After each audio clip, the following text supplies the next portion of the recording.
ব্যথার ওষুধে কিন্তু আমাদের ব্যথাকে মুক্ত করে না, আমাদের বডির ইমিউন সিস্টেমটা, ব্যথা ওষুধ আমাদের শরীরে আছে। তো আমরা যদি সেটাকে বাড়াইতে পারি এক্সারসাইজের মাধ্যমে, ফিজিওথেরাপির মাধ্যমে, তাহলে বাইরের ওষুধের কোনো প্রয়োজন নাই। বাইরের ওষুধ আসলে আমাদের হার্মফুল, যেটা কিডনির উপরে আঘাত করে, লিভারের উপর আঘাত করে। এই কারণে যে আমাদের এসপি হসপিটালে সাধারণত আমরা পেইন কিলার একদমই ইউজ করি না। যত ব্যথার রোগী আসুক, থেরাপির মাধ্যমে আমরা ব্যথাটাকে কন্ট্রোল করছি। অনেকে বলে কোমর ব্যথা আছে, ব্যথার মধ্যে এক্সারসাইজ করা যাবে না, এটা ভুল ধারণা।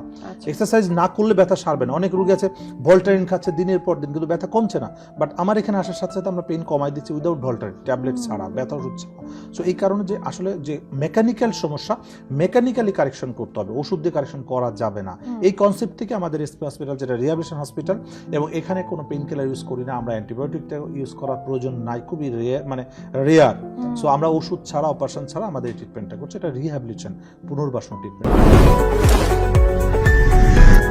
এসপি হাসপাতাল, আন্তর্জাতিক মানের পূর্ণাঙ্গ ব্যথা নিরাময় হাসপাতাল।